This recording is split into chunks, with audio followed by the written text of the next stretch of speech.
It's me again. So, I want you to imagine this. What if your entire universe was just a house? An endless 3-story labyrinth of marble halls filled with thousands of unique, towering statues. The lower halls are flooded by a wild ocean that brings the tides. The upper halls are shrouded in clouds. This is the only world you have ever known. You are not a prisoner. You are a scientist. And you are happy. So what's the problem? This is the world of Piranesi. Our narrator calls himself Piranesi. He believes he is one of only 2 living people in the entire world.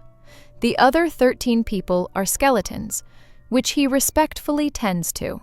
He spends his days exploring. He charts the tides. He fishes for food in the flooded halls. He brings offerings of seaweed to the statues. He talks to the gulls and the albatrosses who nest in the upper halls. He sees the house not as a prison, but as a living, breathing entity that provides for him. He calls himself the beloved child of the house. It is a life of pure, innocent, scientific wonder. It's a paradise.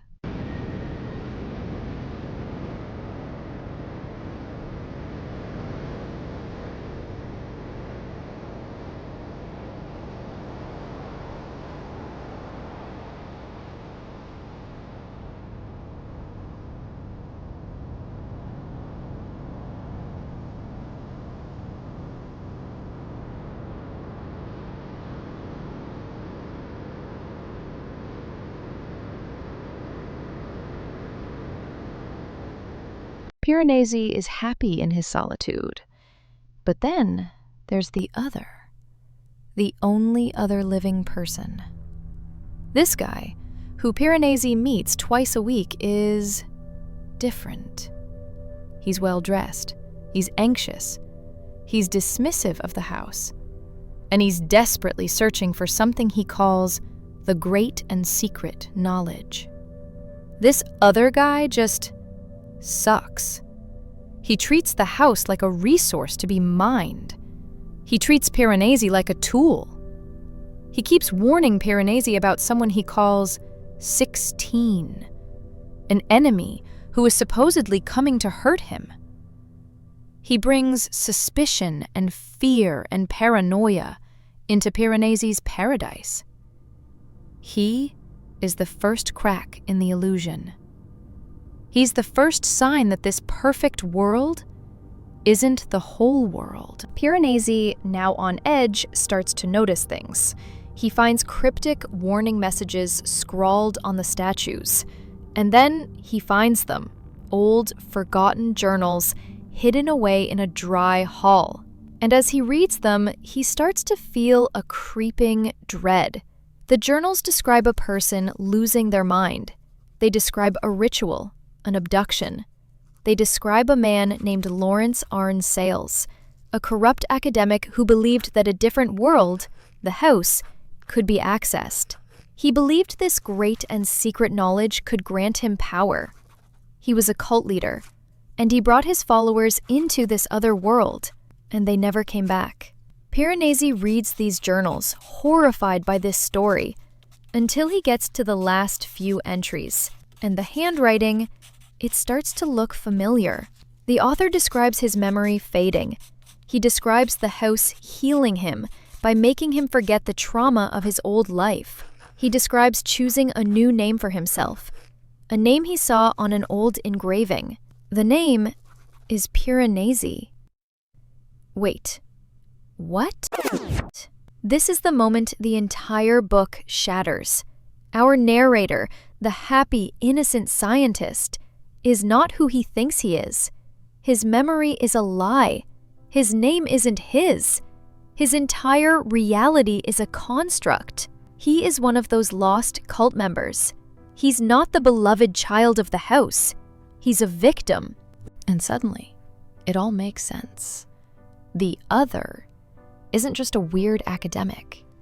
He's Matthew Rose Sorensen, the last cult member, the one who was desperately trying to find the great and secret knowledge that drove them all mad.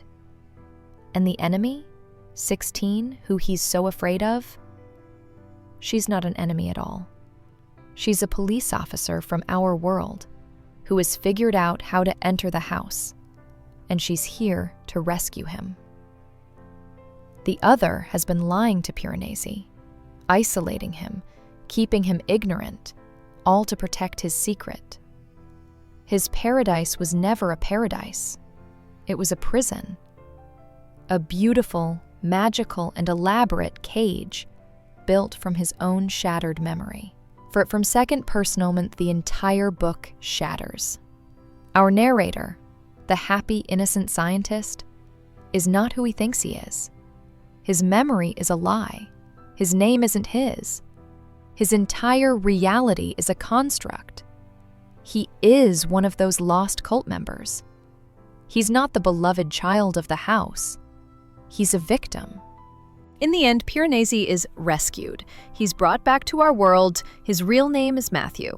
But the story doesn't end there. He's broken. He can't adjust. The truth of our world, the traffic, the noise, the cruelty is too much. The lie of the house was beautiful, and it was kind. He now sees the great and secret knowledge, and it's simply that the house is a place of profound beauty and innocence. And this is the real hard truth that Piranesi makes us confront, isn't it? We all live in our own houses. We all build our own realities from our limited perceptions, our biases, our traumas. We all have others who try to control our narrative. And maybe our innocent, ignorant worlds are a form of self-protection. The book asks us the most dangerous question of all. Is a happy, beautiful lie better than a cold, ugly truth? So, what do you think? Is Piranesi better off knowing the truth? Or was he happier in his paradise prison? Let's overanalyze this in the comments.